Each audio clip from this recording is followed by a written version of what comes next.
continuing our study of the life of Joseph, the story of Joseph. And we saw in chapter 41 last week how Joseph's circumstances changed. He had been in prison. He was released from prison when it became known to Pharaoh that Joseph was able to help Pharaoh to understand the dreams that he had had. And Joseph was able to tell Pharaoh that his dreams meant that there were going to be 7 years of good harvest when there would be plenty of grain, followed by 7 years of bad harvest when there would be famine. And Joseph had advised Pharaoh to choose someone who would be able to take care of things and make provision for that time when the famine would come. And Pharaoh had appointed Joseph to that position. So we see in chapter 41 how Joseph's situation has changed dramatically from being a servant, being a prisoner, to now being second in command in the nation of Egypt. And so we had the years of plenty there in chapter 42, and then the 7 years of plenty coming to an end and the beginning of the famine. We also saw in chapter 41 there Joseph getting married. He married Asenath, who was the daughter of a priest, and they had 2 children, Manasseh and Ephraim. So Joseph's circumstances have very much been changed there in chapter 41. So we come into chapter 42 this evening, in which we see Joseph in charge there in Egypt, and we see Joseph's brothers coming down to Egypt, and we'll see what happens in this story here.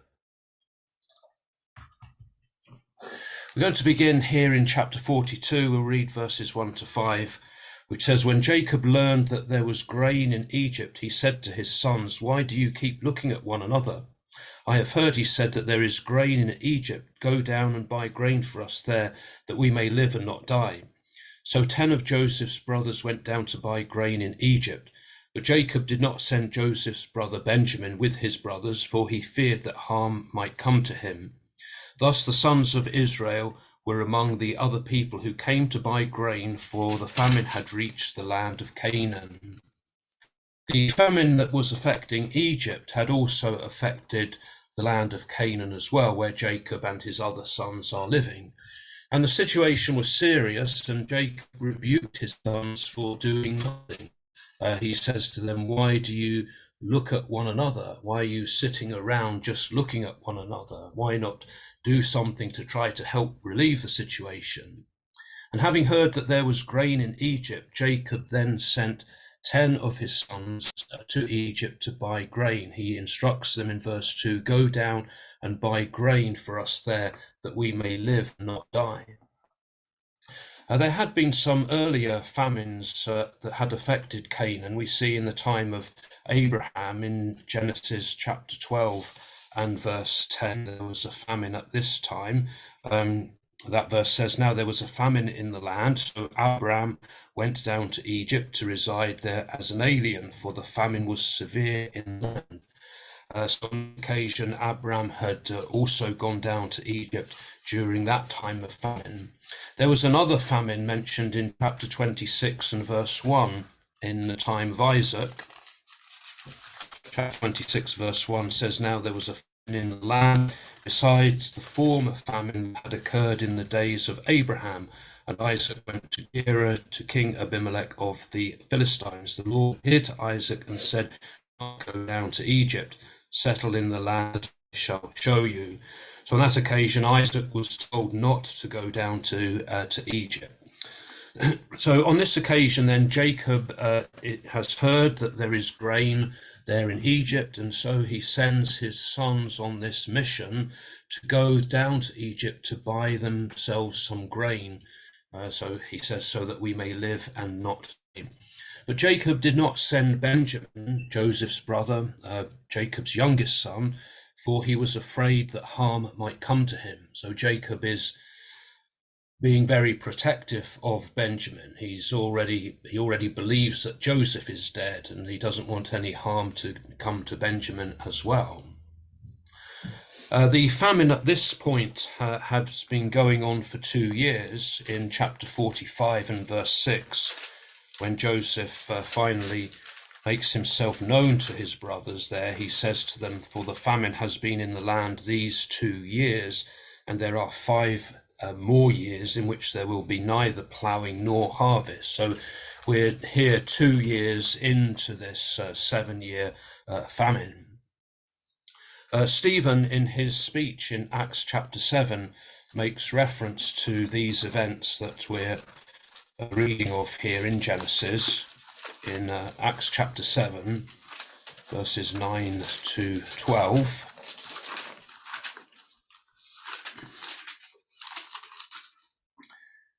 Stephen, recalling history of Israel, really, he says, "The patriarchs, jealous of Joseph, sold him into Egypt, but God was with him and rescued him from all his afflictions and enabled him to win favor and to show wisdom when he stood before Pharaoh, king of Egypt, who appointed him ruler over Egypt and over all his household. Now there came a famine throughout Egypt and Canaan, and great suffering, and our ancestors could find no food. But when Jacob heard that there was grain in Egypt, he sent our ancestors there on their first visit." So Stephen is making reference to these events in that speech he makes there in Acts chapter 7. We're reading on in chapter 42 of Genesis. We'll read here verse 6 down to verse 17 and see how the story continues. "Now Joseph was governor over the land. It was he who sold to all the people of the land. And Joseph's brothers came and bowed themselves before him with their faces to the ground. When Joseph saw his brothers, he recognized them, but he treated them like strangers and spoke harshly to them. 'Where do you come from?' he said. They said, 'From the land of Canaan to buy food.' Although Joseph had recognized his brothers, they did not recognize him. Joseph also remembered the dreams that he had dreamed about them. He said to them, 'You are spies, you have come to see the nakedness of the land.' They said to him, 'No, my lord, your servants have come to buy food. We are all sons of one man. We are honest men. Your servants have never been spies.' But he said to them, 'No, you have come to see the nakedness of the land.'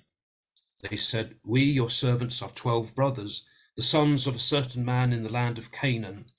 The youngest, however, is now with our father, and one is no more.' But Joseph said to them, 'It is just as I have said to you, you are spies. Here is how you shall be tested. As Pharaoh lives, you shall not leave this place unless your youngest brother comes here. Let one of you go and bring your brother, while the rest of you remain in prison, in order that your words may be tested, whether there is truth in you, or else as Pharaoh lives, surely you are spies.' And he put them all together in prison for 3 days. On their arrival in Egypt, then, the brothers found themselves standing before Joseph, completely unaware that they were in the presence of their own brother. Joseph was the governor over the land, and it was his responsibility to oversee the sale of grain. Joseph's brothers bowed down with their faces to the ground before this one whom they thought of as this high-ranking Egyptian official. Their failure to recognize Joseph is probably due to Joseph's appearance, that he has been assimilated into Egyptian society and culture, and so he would have the appearance of being an Egyptian. But although they did not recognize him, Joseph recognized his brothers, but he did not make himself known to them. He treated them like strangers and spoke harshly to them. Their position, bowing before him, reminded Joseph of the dreams that he had had when he was younger, that he had recalled in chapter 37, verses 5 to 11, the dream where they were all gathering grain, and Joseph's sheaf of grain had stood upright, and the sheaves of the brothers had all bowed down to Joseph's grain, and the dream where he saw the sun and the moon and the stars bowing down to him. Those dreams, which had been a source of jealousy and hatred for the brothers and had led them to to mistreat Joseph, selling him into slavery, those dreams were now being fulfilled in these events. Joseph used his position of advantage over his brothers in order to try to gain information about his father and the situation at home. So he asked them, "Where do you come from?" And they replied that they had come from the land of Canaan in order to buy food. But Joseph accused them of being spies, come to spy out the weakness of the land. The brothers, though, insisted that they had only come to buy food, and they were all the sons of one man. They were all from one family. They claimed to be honest men and not spies. But Joseph repeated his accusation that he thought they had come to spy out the weakness of the land. In order to try to clear themselves of the charge of spying, the brothers then gave more information about the family. They say in verse 13, "We, your servants," referring to themselves there as servants of Joseph, "we, your servants, are 12 brothers, the sons of one man in the land of Canaan. And behold, the youngest is this day with our father, and one is no more." It's interesting that the brothers still consider themselves to be 12 in number, they including Joseph in that number, even though they say he is no more, indicating their belief that Joseph must now be dead. No doubt Joseph would have been pleased to hear news of his brother Benjamin, that he was safe at home.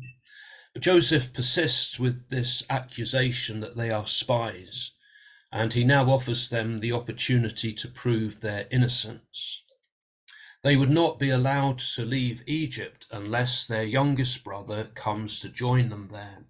And so one of them must return to Canaan to bring their youngest brother, whilst the rest will remain in Egypt in prison. And so by this, the truth of their story will then be tested. If they do not pass the test, then Joseph will know that they are spies.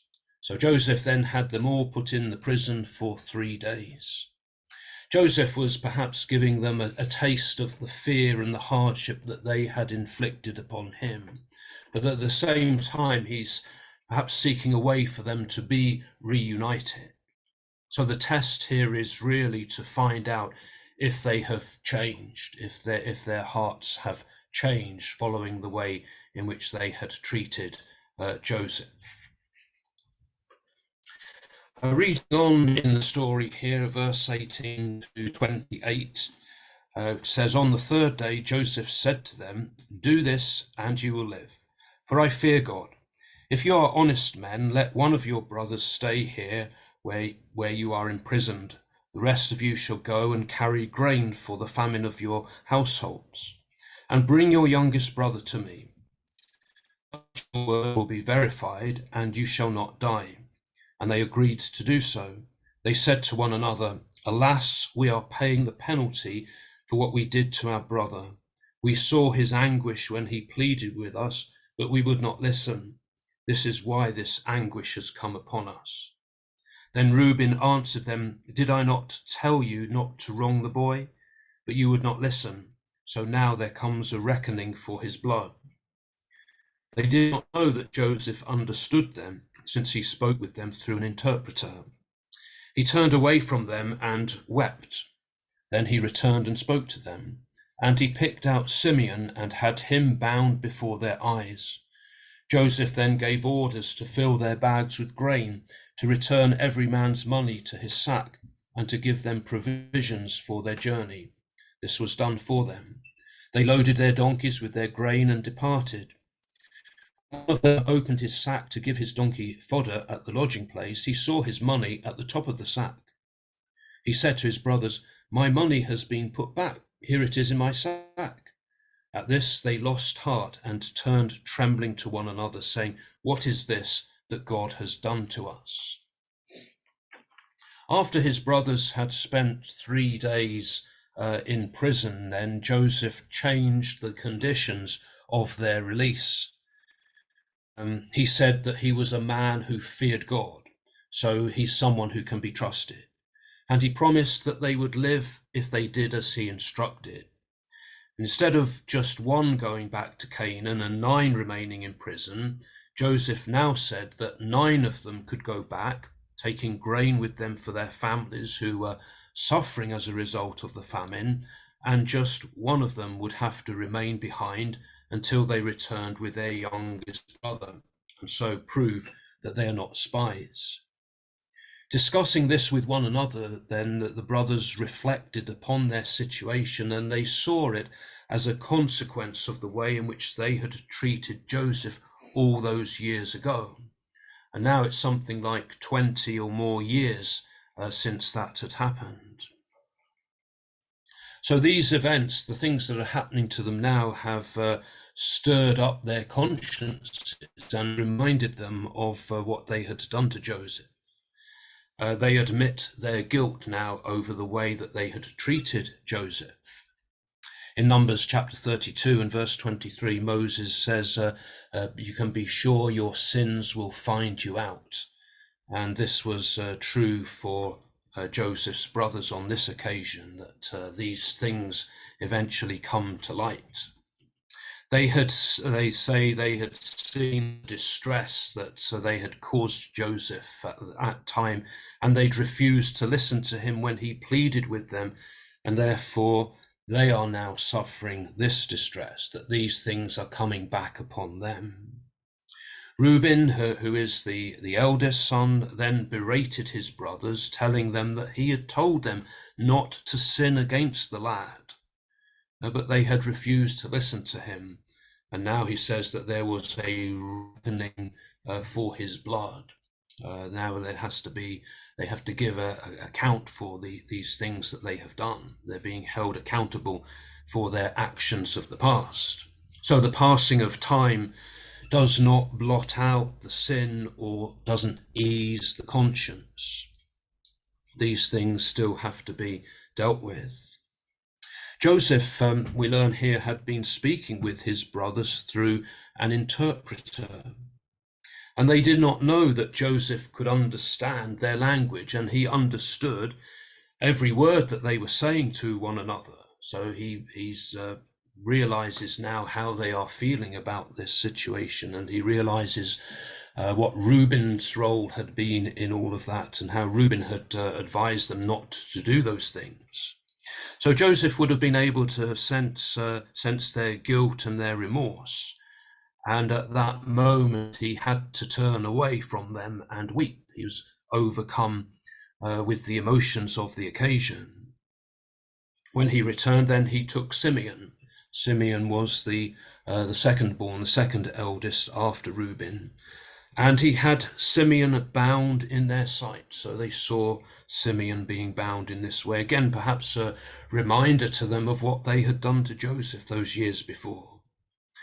Joseph then gave orders for their sacks to be filled with grain and for their bags of money they had used to purchase the grain, that was to be returned to them and placed into the sacks without them knowing. He also gave them provisions for their journey home. So he treats them very generously here in doing this. And so the brothers loaded their asses and they departed for home, leaving behind Simeon. On their way home, they came to a place to lodge for the night. And when one of the brothers opened his sack in order to feed his ass, he saw the money in the sack. And he told his brothers, and when they heard this, they were distressed. We're told that their hearts failed them, and they turned trembling to one another. It's like they're overcome with this feeling of anxiety or alarm, that like their heart has gone up into their mouth when they see this. It's that feeling we sometimes get when we know that something bad is about to happen. That adrenaline starts racing through our bodies, and this was how they were feeling at that moment when they discovered the money. And they asked, what is this that God has done to us? This is the effect of their conscience working here. They have this guilty conscience that they realize, God is doing this to us. This is something that we deserve. So they were afraid then that if they returned to Egypt, they could then be accused of theft as well as spying. So all this seemed to be happening to them because of the way that they had treated Joseph in the past. But Joseph's own behavior towards his brothers shows really a complete lack of any desire for revenge. He has treated them with great graciousness and generosity. Reading on then to the end of the chapter here, verse 29 to verse 38, the story goes on. When they came to their father Jacob in the land of Canaan, they told him all that had happened to them, saying, "The man, the lord of the land, spoke harshly to us and charged us with spying on the land. But we said to him, we are honest men, we are not spies. We're 12 brothers, sons of our father. One is no more, and the youngest is now with our father in the land of Canaan." Then the man, the lord of the land, said to us, "By this I shall know that you are honest men. Leave one of your brothers with me, take grain for the famine of your households, and go your way. Bring your youngest brother to me, and I shall know that you are not spies, but honest men. Then I will release your brother to you, and you may eat in the land." As they were emptying their sacks, there in each one's sack was his bag of money. When they and their father saw their bundles of money, they were dismayed. And their father Jacob said to them, "I am the one you have bereaved of children. Joseph is no more, and Simeon is no more, and now you would take Benjamin. All this has happened to me." Then Reuben said to his father, "You may kill my 2 sons if I do not bring him back to you. Put him in my hands, and I will bring him back to you." But he said, "My son shall not go down with you, for his brother is dead, and he alone is left. If harm should come to him on the journey that you are to make, you would bring down my grey hairs with sorrow to Sheol." When the brothers got home and returned to their father Jacob, they reported all that had happened there in Egypt. They spoke of how harshly the lord of the land had spoken to them and how they had been accused of being spies. They said how they had asserted their innocence and spoken of themselves as being honest men, that they are 12 sons of one man. One is no more, and the youngest one is with their father in Canaan. They tell Jacob how the lord of the land had required them to leave one of their number behind and then return with their youngest brother, so that he would know that they were honest men and not spies. When they return with their youngest brother, then Simeon would be released and they would be allowed to trade in the land. But as they came to empty out their sacks of grain, every man found his money in his sack. Earlier it had only been discovered in one of the sacks, but now it's when they empty the sacks, it's found in all of them. And they and their father Jacob are dismayed to see the money. And Jacob expresses his distress and blames his sons for his predicament. He says, "You have bereaved me of my children. Joseph is no more, and Simeon is no more, and now you would take Benjamin. All this has come upon me."